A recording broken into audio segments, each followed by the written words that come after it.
everyone, my name's REDRUP. This is the It's Not a Phase podcast, and on this episode I'm joined by With Sales Ahead vocalist Sierra Binondo.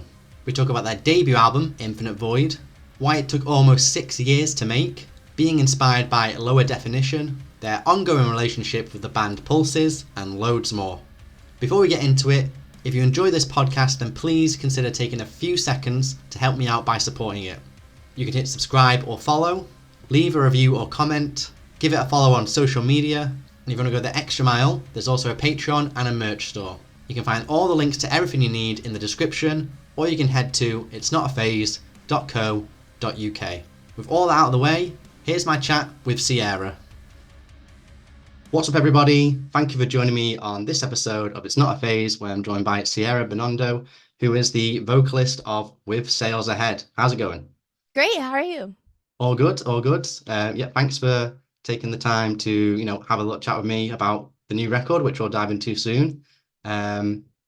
So let's start off with, you just came off a tour with Space Weather. How did that all Yes. go? Oh my God, it was the most challenging run we've ever done. 14 days. We have Wow. never been on the road that long. Yeah, for any season touring band, that's like chump change. But for us, like a DIY band, that is a huge effort. We've never done something like that before. So, we've always done like 7 to 11 days in the past at most, and at the most 11 days. This Right. was definitely a very exhausting effort. However, it was awesome. I would do it all again in a heartbeat. It was great. Yeah. Did you have many rest days in between, or was it just back to back? To be honest, the rest days were just driving days. Right. So it was like we weren't gigging, but somebody or a couple of people were driving. So I wouldn't they're kind of like breaks, but not really. Right. For the rest of us, we can sit in the van or whatever, but Yeah. Well, that's definitely like a slog, especially if you've only done like 11 days max prior. But there's this, not to diminish your efforts here, but there's this, I think they're from Denmark, there's this band and they book their tour and all independently.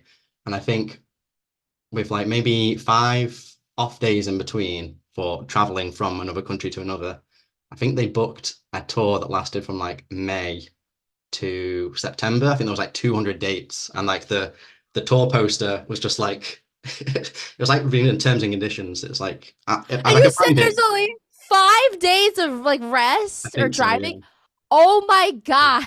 I'll try and find it. If I find it, I'll send you it on Instagram or something. Just Yeah, please. I don't know how they survived, but apparently they did. So Hats off to them. yeah. I could not imagine. Oh my gosh, No. that's crazy. I couldn't even do 200 days of my full-time job. Never mind traveling to different countries and stuff. So Oh, I know.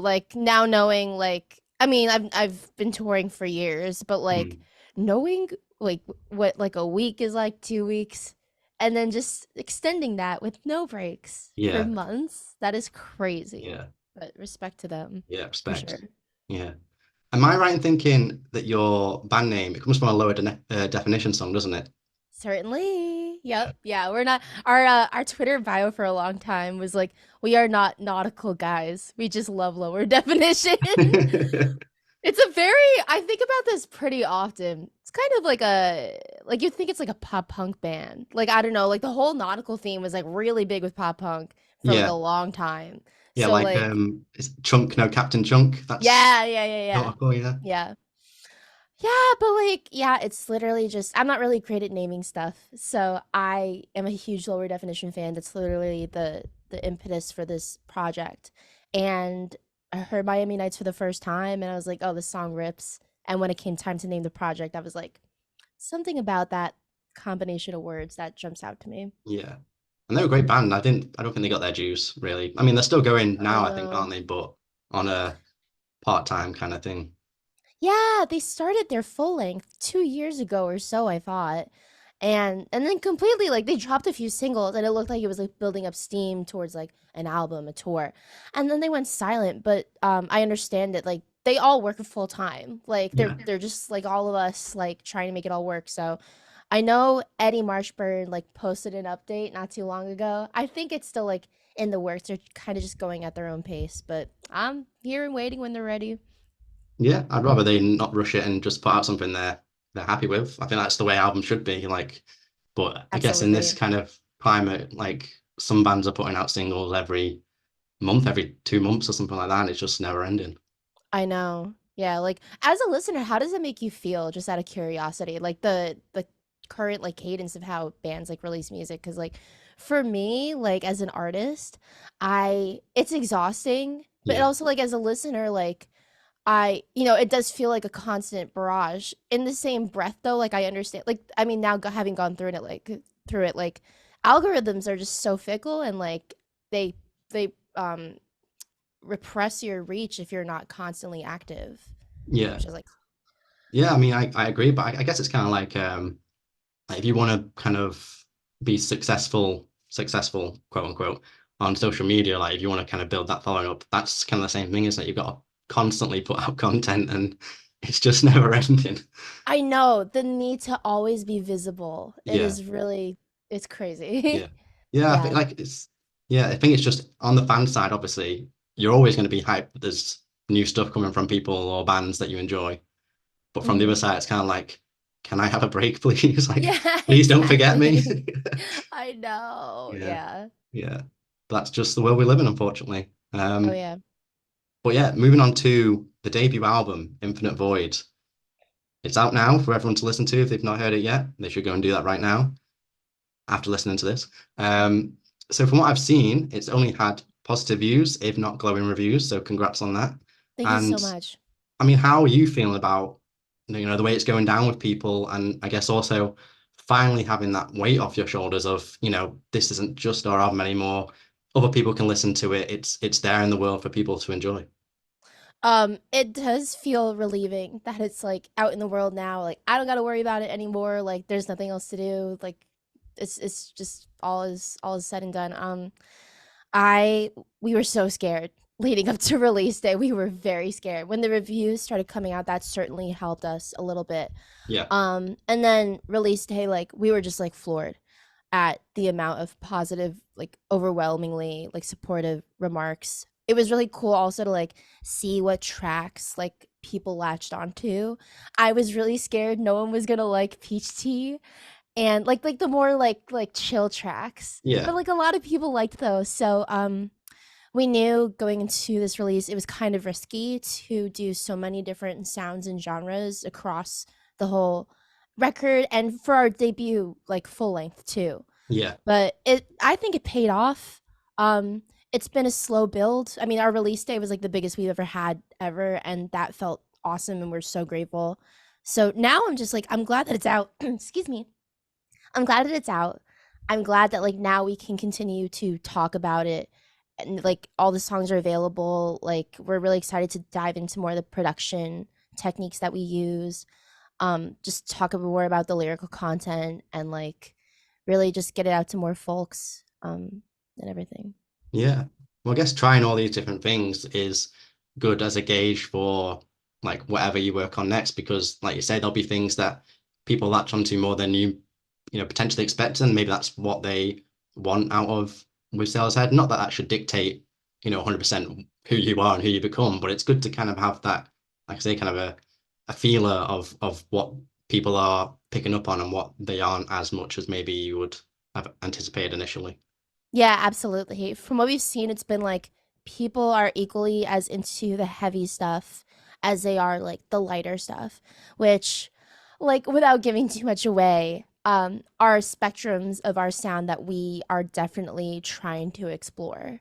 Because we have like a really wide range of influences and we love guitar music. So to us, it makes sense for us to really kind of go to the ends of like what those mean for us and like our sound. Yeah, yeah. Well, I believe it wasn't this album. Well, I think it's been in the making for quite a while, right? I think some origins and ideas have been sitting around since like around 2018, something like that. Yep. That is Yep. certainly it. Yeah. Yeah. Yeah. So crazy stuff. It's we've all grown and evolved so much as musicians. And even during that time, like even though the music for this record was still being completed, like a lot Mm. of it was like set in stone. And then during that time, we came to love more different styles of music and got into different things. So that's all going to influence the direction that we take moving forward. Yeah. Yeah. And no doubt, that little thing of a pandemic probably had a bit of an impact on slowing things down. You'd think that, like, oh, we got all this time, we can finish the record. Absolutely not. No. We all, our perception of time, like a few of us have like ADHD, so our perception of time is very flawed. Yeah. And but at the same time, like, you know, even though we weren't like pedal to the metal during that time, we were still writing, and like it was actually a really enjoyable time. Like, we would get together at my old house and we crack a couple beers and just like take turns typing away on a Guitar Pro tab and finishing songs. And we kind of moved at like we were still moving at a slow pace, but it was really fun. Like, I look back on that time very fondly, and I'm Yeah. glad we moved like that. Yeah. I guess that's the advantage of, you guys being, keeping things in house and being independent. Like there's no one behind you like, hurry up, this album needs to come out now. So Yep, because I've heard horror stories about albums being rushed, and I'm yeah. so glad that didn't happen to us. Very, Yeah. very, very grateful. Especially for your first one, like you want to, put your mark on that first album because for a lot of people, this is going to be the first thing they hear from you. Yeah, absolutely. And like, I feel like listener standards have changed. Like, you got to crush it on the debut, and then you got to deliver even more every time following that. But Yeah. I think for us, like, the baseline that we set feels manageable. So I'm definitely looking forward to the future. Yeah. Well, you put out a few singles, from 2018 to obviously this album dropping. So, you've got Murder Mountain, In Fear and Loathing, and Acid Redux. Hmm. Were they initially intended for like an album, or were they always going to be one-off singles, or, that they didn't make the cut, they didn't kind of fit in with the kind of common thread of what Infinite Void is? Yeah, Murder Mountain originally was in contention for the record. Right. The rest were meant to be one-offs, especially Acid Redux. Acid Redux was something we just shit out, like thinking, oh, the rest of the album's gonna come later this year. Let's give them something to tide them over 2 years later. Yeah. So, because like in Fear and Loathing and Acid Redux definitely do not match Infinite Void, like that body of work, for at least for me, speaking Yeah. for me. Murder Mountain is probably the one that feels the most sonically comparable, but we wrote so much that we were just like, do we have to have Murder Mountain on here? Like, we have so much new stuff that we could just like release, and then Murder Mountain can always be like a standalone single Yeah. in its own right. Was there quite a lot of stuff then that, hasn't been put out at all that just didn't make the cut? Like quite a lot of song ideas that are just sitting there on a Dropbox or a Google Drive or something like that? Only two. Okay. We cut two songs out of the 15 that were written for Infinite Void. Um, One was a song I wrote that was very depressing, very like emo, like, like math rock. But it was heavily underdeveloped. Like, I tried to do a lot of the heavy lifting myself on the track and like get as much of it fleshed out as I could before bringing it to the band. And then even after that, I was like, I don't think this is strong enough. And then when we nixed it, there was another song that was like done, but it didn't fit Infinite Void. And it's really hard now knowing what made the cut, like really hard imagining that song on the track listing. And I can't imagine like swapping out anything that's there either. But it was a really good song. And so we pulled it to potentially rework it for a later release, or it didn't make Infinite Void. Yeah. But I think the track listing ended up the way it was meant to be. Yeah. Yeah. Well, yeah, the album's title, Infinite Void, kind of encapsulates like a common thread, I think, throughout, which is, the infinite void of, like uncertain future, self-doubt, fear of failure, all that kind of stuff. Oh yeah. As the lyricist for the band, how is it for you when you're, writing these lyrics and, bearing open these genuine thoughts and feelings and experiences that you've had into these songs for, everyone to listen to and I guess examine in to some degree? It definitely feels like, shooting like into a bucket. Like I kind of just like I'm a very hard on your sleeve kind of person, and that I try to convey that in my lyrics. Yeah. I've always written about anxiety, but I really dove a little deeper on this record, and a lot of the themes are really depressing. I even like touched on childhood trauma in the second to last track, and I the funny thing about me being the lyricist in the band is like I have always just seen lyrics as like a vehicle for me to be able to sing, and I never really considered myself like a strong lyricist until this release. And like then we put the songs out, and then like seeing how they resonated with people was like really trippy. Even just like releasing swear words, because I Yeah. never really did love songs before. It was always just like mental health, like, you know, my anxiety.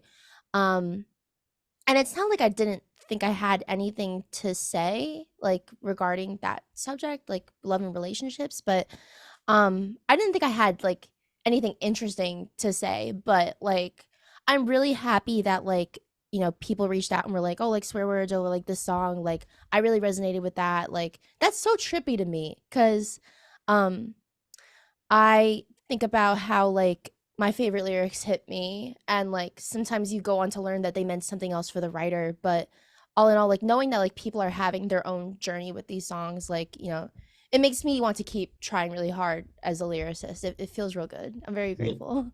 Yeah, I mean that's like the best kind of lyrics you can put out, right? Like they're not just your lyrics and your catharsis anymore. Clearly they are cathartic for other people. And I think I saw somewhere that someone had like tattooed some lyrics on themselves, which is Yes. crazy. Yeah.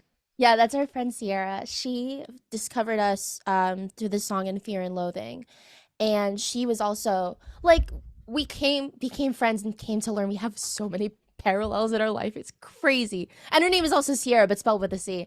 Um, she like yeah was going through a similar like crisis, like mental health crisis in her life. And that lyric always stuck with her. It was like, no act of God can save me. Like I'm the only person that can like pull myself out of this. And she loved the lyrics so much, she got them tattooed on her hand forever. It is the craziest stuff. Like That's the biggest compliment you could get. I know. That's like the biggest mark of success as like Yeah. a writer. And I'm just like, dang, that's crazy. That actually happened to me. Mm. Like, it's wild. It's Yeah. awesome. Well, yeah, you mentioned before that you've tried a few different things on this record, like that you hadn't tried on previous releases. One of them being that you kind of introduced screaming into this record, which you didn't really dabble with prior. What was that like for you in terms of, I don't know, how had you done it in previous bands? Is this something that you had to kind of learn to do and not to a point where you could like damage your voice? I learned how to scream for this band, and that wasn't always the goal. We originally set out to be post-hardcore without the screaming, which we learned doesn't work. It just makes you not that. You just like it just we had certain songs for which they would have benefited from screams. I think the reason why I tried, period, was for a Saosin cover set Right. many years ago. Because it was just one line. I was like, if I can just do this one line in 7 years. And then from there I was like, what if I could do more? So um I have practiced and gotten good at screaming very slowly over time. So I started late 2018 technically, and we have slowly added them to our music since. It's just there's some things you write and it's just like I could sing here or I could scream and that part would hit so much harder. Yeah. So much harder. And you listen to Infinite Void, like can you imagine Rin without that bridge? Like I can't. A So completely different song. it would be a completely different song. Yeah. So I guess we were just scared that like the screams would overshadow the other facets of our music. But if it's what helps people resonate with us more, and it helps like bring like songs to the next level, it was worth learning. And I mean, I have fun doing it. People are surprised I can do it. People are I surprise myself. Yeah. Like when I hit a low sometimes, like sometimes I'm just like in the studio, and like another thing is like I feel a lot of pressure to really deliver. But the thing was with screaming is like you really can't push yourself too hard. That is where you have to be so careful. So like my screams kind of land in like a mid range tone, and like you you can kind of modify them with pitch a little bit, but like I don't do lows a lot because I'm scared of like damaging myself via false chord techniques. Like Yeah. fry is a little safer, which is I think mostly what I do. That's the spice in it. A little, I kind of don't know what I'm doing to a degree. Like I'm Yeah. like, well, does my voice hurt? No, okay. So, but I think it's mostly fry. And it's like I am excited now that like I have a pretty good grip on it to where like when we write, I can actively think about like what should I have singing, what should I have screaming. So it's definitely handy to have. I I hope people won't be disappointed when like some stuff will continue to not have screams as well, but like just know that like it's it's still important to me. Like I love singing a little bit more, but like it's really exciting how we can incorporate that now and like be a really versatile band as far as our music goes. Yeah, you want to put it in where it serves a song, and now that it's kind Exactly. of in the formula, you can. It's it's part of the palette now, isn't it? It's part of the with sales ahead formula, so you can put it in where it needs to be and just go from there, I suppose. Exactly. Yeah.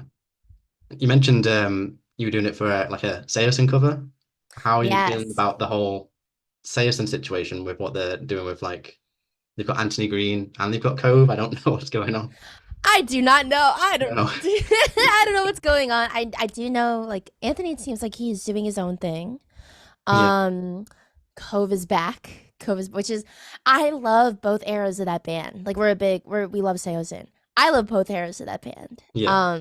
So when that tour announcement dropped, the Cove's doing they're doing Bug album. I immediately bought tickets. Well, my boyfriend got the tickets for us, but like we got tickets like immediately. My bandmates too. Like, um, we love them. That's really like all I can do is stand here and say like we love them and they're awesome. Yeah. Like, uh, yeah, I think it's cool that like their history is marked by two like incredible vocalists, and that like both have contributed like incredible albums to their history. So I've gotten to see both. I've never seen Cove with Saosin, Right. so I'm very excited. Unfortunately, I've never seen them in both areas. Like I've not seen them at No, all. So I'm sorry. yeah. Man. Hopefully they come Oh, to the UK soon. And I think absolutely. it'll probably be Cove, but yeah, just gotta hope so we've got over here. So Yes, I hope for you to see Saosin yeah. ASAP for sure. Um, so another part of the album I found out there's like Game Boy sounds in there, and I think like at the end of Rin, towards the end of Rin, there's like a Pikachu Thunderbolt noise. Yeah, Is that right? Yeah. yes. Yeah, in Rin, in Search of, and I think in Picture Perfect Pixels, as there's like a third song that has it. Right. Um, Jamie programmed the Game Boy, and what she used was a device called Arduinoboy. She found out about it from, I don't know if you know who like Emily Hopkins is, but she's an electronic harpist that she makes a lot of content like using like different pedals and gear and synths to just make random shit. And she, Jamie saw her using the Arduinoboy, I believe, her or somebody else. So it's a really inexpensive device. It connects to your Game Boy or Game Boy Advance. I believe like a cartridge. And then you hook that into a MIDI controller.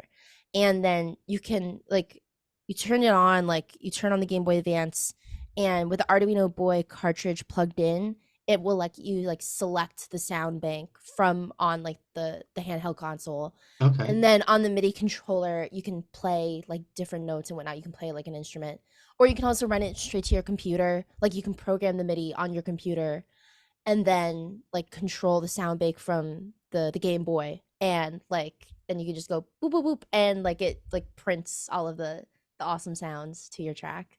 That's insane. I didn't know you could even It's do so cool. It's that. so cool. Um, we're big on electronic stuff, like me and Jamie, and like we've always wanted to dabble in that for our own band, but like we're a guitar band, so it kind of comes secondary anyway. But what was cool about doing the full length was it allowed us the room to experiment and like start to sprinkle that stuff in. Yeah.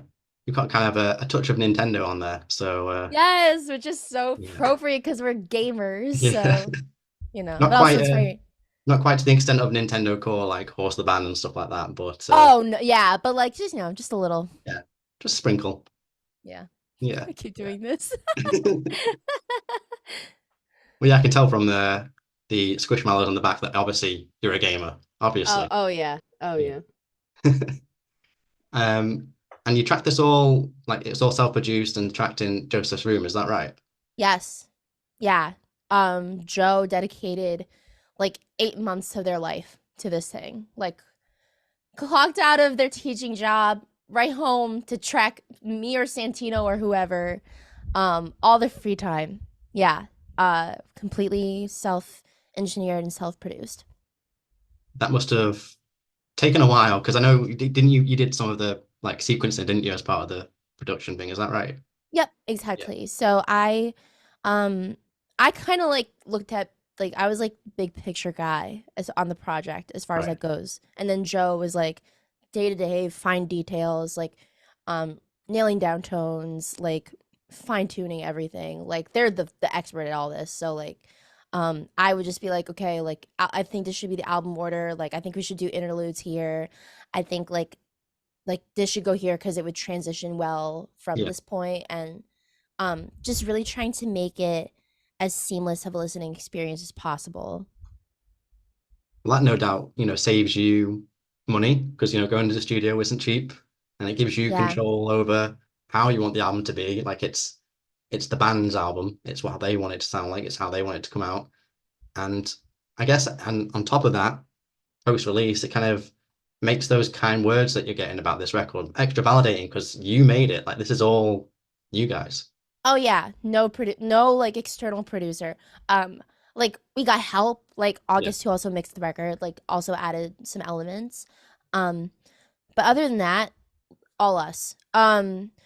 We the last time like we worked with an engineer that kind of resembled a producer was like a really long time ago, like 2016, 2017. And the people we've worked with since like would kind of like try to steer stuff or like give ideas, but like we've never worked with a producer in the conventional like industry sense where like someone comes in and they're like really telling you like how things should go and like Hmm. what their vision is. Like because of like our experience in the studio and then now self-recording ourselves, like we have a really clear vision of like what we want.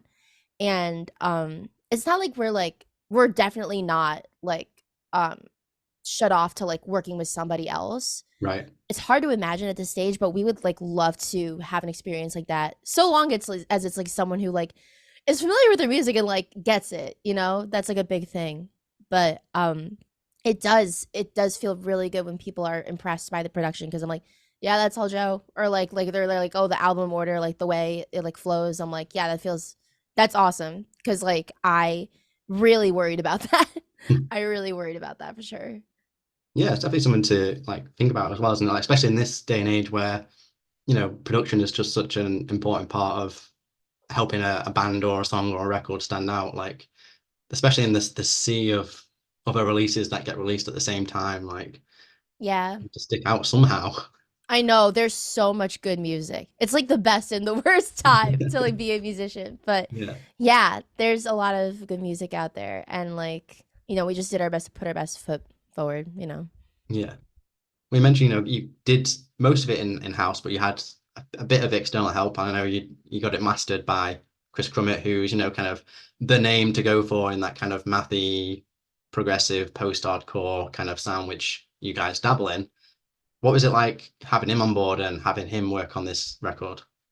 Nicest guy in the world. He is so nice. He is so professional and prompt, like would deliver things ahead of schedule. Just such a chill dude. Like we would talk over like email threads. Sometimes he like responds to my Instagram story and we chat. When we like were having trouble with like filling some dates, booking tour, he posted on his Instagram story like, yo, this band from New Jersey needs some help booking in like these cities, like reach out if you can help. That's cool. It's just like he has worked on some of like the best records of all time. He has engineered and or like mixed or like had just had some involvement in like some of my favorite albums of all time. I mean, obviously like Lower Definition. So to like also have this awesome like camaraderie with him as Yeah. a result of like working together, and like he had really glowing remarks about the record too. Like it's I can't, it's awesome. Like I can't say enough nice things about the guy. He's great. Like whatever capacity we can work with him in, we always will, cuz also afford like pretty affordable. Not like, not like, you know, like super cheap, but like Not like at $2 and then, here we yeah, go. yeah, right. Yeah, Fiverr.com Yeah. ass mixing job. No, like but it was like insane quality for like what we, what we got. Like I just so happy. Like the songs are already like so awesome with the mixes, and then he just really took it to that next level. Yeah. I guess like just because of the kind of reputation he has, I imagine when before you approached him, like you were just putting feelers out there, like it'd be nice to have him, but let's just see how much he would Right? charge and stuff like that. That, and even if he can take the record, like he's so busy, I'm sure. He works with so many bands. So like if we were totally also prepared for the possibility he would be like, sorry, like I can't take this on right now. Yeah. No, he was in, and it was we're so grateful. Yeah. It was great to work with him. Yeah. And speaking of other people that are involved, obviously your good friends Impulses came up on the Mhm. song. Yes. I know you've been on a couple of their tracks in the past as well. Hmm. What was it like, I guess, in a sense, returning the favor, I guess, and having them on a With Sales Ahead song? I know it's crazy. Like all these years later, finally we could get them on a We track. got there. Yeah. It was always the goal. We basically, once the track was like pretty much done, we sent it to them, and they asked like, is there anything you want us to do in particular? And I was like, well, I thought it would be cool if like all of you were like singing at the same time. And the reason why I said this is because like I imagine like us on stage doing the song, and Mm. like we're all like on stage together, and like Matt and Caleb and David are ripping it. And so that was the only directive I gave them, and I was like, otherwise, like, do your thing. Um, and what we got it back in July. It was like the very last thing we were waiting on, and it was dropped in the group chat of all of us together, and that shit like hit me like a ton of bricks. Like it was so good, and I was like, yeah, this is it. This is like exactly what I didn't have a doubt in my mind, but I didn't Yeah. know what it was gonna sound like, and it was exactly what the song needed. I can't imagine it without them now. Yeah. That's the thing, isn't it? Like if you send over a track for someone to collab on and you kind of give them, loose directions, like you know that it's going to be coming back good, but you don't know how it's going to come back. You don't know what the end product's going to be. Yeah, Um, totally. so yeah, I mean, it came out brilliant, didn't it? So Yeah, I know. Yeah, I'm glad you yeah, think so. mm, Yeah, they killed it. yeah, Ideally, in the future, like the track will be written like with them or like with them in mind. We had to basically just like this work like this album took us so long that like we were kind of just working with what we had and just like mm, continuing to work with that, and like we knew we wanted them on the record. We kind of just had to take a look at like what we had done because we were scared of wasting any more time. Like we took a look at like what we had done. We're like, okay, like they would sound sick on Honey. Like this screams like Pulses. Like this would be a really good fit. And it yeah, was.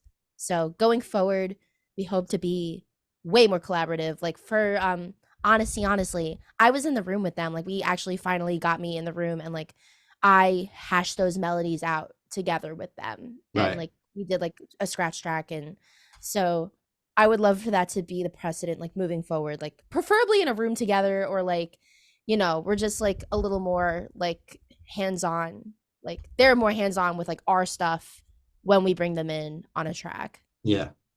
Well, on behalf of With Sales Ahead fans and Pulses fans, what you need to do, come together, do a split EP and call it like the Woodland Creatures EP. That's what needs to happen, I think. You're the second person to say that. We've talked about it. Yeah, I can't say when it's gonna happen, but because we're both so busy. But like it's definitely like we've talked about it, which is pretty much all I can say at this point. yeah, But one day it's one day. coming. Yeah. Yeah. Well, on the subject of EPs, I think the first EP Open Letters that came out in 2014. I know that's kind of throwing it back a bit, I but love that. the reason I say it is because 2014, 10 years later, debut album's out, everyone's loving it. How does it feel for you looking back at this past decade and where this project started from and where it is today? How does that feel for you? Damn. It's wild. Yeah. How do I say this without getting into a lot of emotional drivel? Um, Back then, like, it was just me. I eventually, like, I found everyone slowly over time, like the lineup that we have now. It was not immediate. It certainly, yeah, was very much not immediate. It took forever. And so back then I was just, some guy from New Jersey with like big dreams and really poor idea of how like these things should go. Like you hope that like everything happens quickly and like um you everything is linear and success happens like pretty consistently, but like it was a lot of ups and downs. So like it's pretty wild like to listen to that EP, um and then like the journey that we've gone on musically. uh I would be so happy. Like I would be bummed that it took 10 years, but I really would, because I was young and I like really didn't understand how long things took. But I would still be really excited to know, like, for our debut record, like this is how it sounds. Like, I genuinely believe it's like the best work we've done to this point. So, it would have been really cool for me in 2014 to hear Infinite Void, I think, because it would definitely like validate a lot of the struggle I was going through at that time. And then even in the years following, like, being a small band can be really tough. If anything, it goes to show like it's worth keeping at something if you really believe in it. Yeah. Don't quit on your dreams. Yes, don't quit on a bad day. Yeah. And if you quit, you'll never know how things could have shaken out. So Yeah. I'm glad we never did that. Because each day, in one way or another, you're one step closer to your dream. So if you quit, then you're never going to take that next step. You're never gonna, yes, exactly. So I'm not a quitter. Yeah, it's just like wild. Like a lot of how much has changed in music since then is also crazy. Like 2014 was like Spotify was like what 2 years old. Yeah. Crazy. Yeah, people are still using iTunes and downloading music, and Yes, I know. Oh my god. you had to organize your library and get your album artwork on there and stuff. So Yeah, I kind of miss those days. kind of simpler. Yeah. Yeah. Oh Yeah. yeah. Well, changing from the past, future, what's planned so far for the band for 2024?